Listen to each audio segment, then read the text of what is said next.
year is 1978.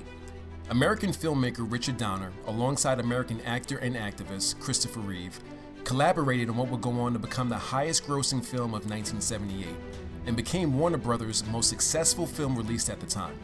The film also was comprised of a prominent cast, including retired American actor Gene Hackman as scientific genius Lex Luthor, as well as American actor notably known as Vito Corleone from The Godfather, Marlon Brando as Kryptonian leader Zor-El.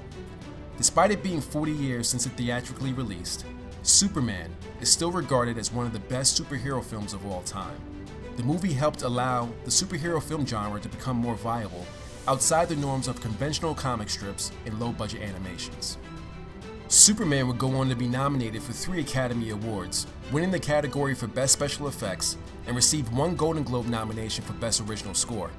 It went on to gross $134 million in the US, with an international total of $300 million worldwide. 2 additional sequels were produced.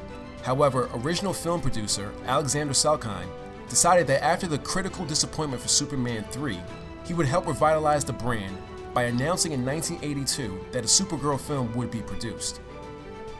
Salkind had since acquired the rights for Superman the movie, including all rights to the character of Supergirl should any sequel or spin-off take place. Film producers decided to cast an unknown actress in the lead role, believing it would help best serve the direction and tone of the film.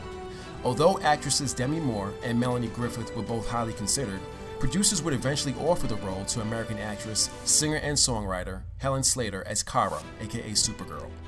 Before landing the starring role, Slater underwent 4 months of intense physical training to prepare, and spent 90 days rehearsing for the complicated flying sequences. To help give the film an extra boost, Christopher Reeves was originally slated to make a cameo as Superman, though he respectfully declined early on in production. Producers spared no expense on special effects, with the film having a reported budget of $35 million, spending an estimated $1 million for the film's opening title sequence alone. The film would also co-star an array of Hollywood talent, including actress and Academy Award-winning recipient Faye Dunaway, who starred as the evil power-hungry Selina. Dunaway, recognized notably for her portrayal as Joan Crawford in the 1981 American biographical drama film Mommy Dearest, brought something real authentic to the role, and the perfect tone for the nemesis of Supergirl. Other notable actors included Mark McClure, reprising his role of Jimmy Olsen from previous Superman films, as well as actress and former fashion model Mia Farrow as Allura, Supergirl's birth mother from Krypton.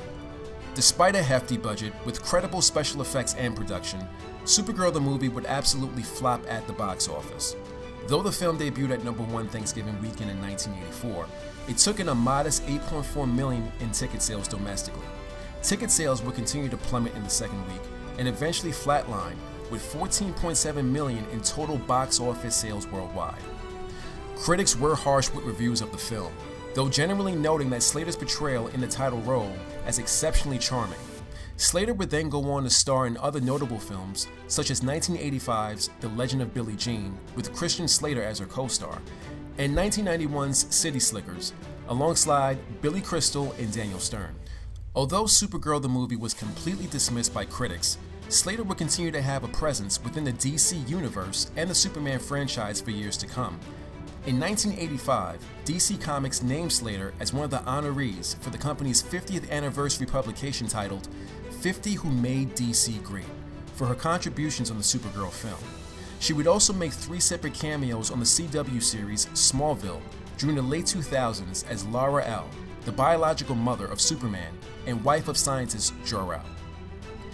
In 2010, Slater would collab with fellow DC and Marvel comic book writer Jake Black to co-write a Supergirl story titled A Hero's Journey, which appears in the 50th issue of the 5th volume of the Supergirl comic book series.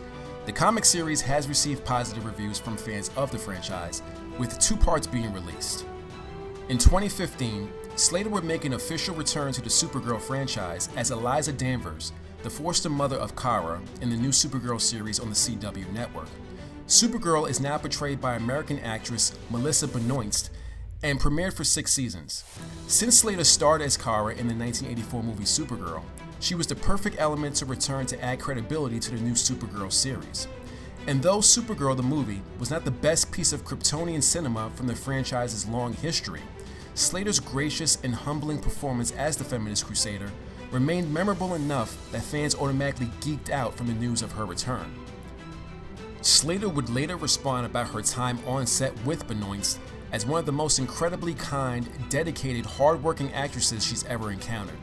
Slater would remain a series regular, and in 2016, she also showed her voicing talents in the DC animated film DC's Superhero Girls Superhero High as Martha Kent, famously known as the adoptive mother of the Man of Steel himself.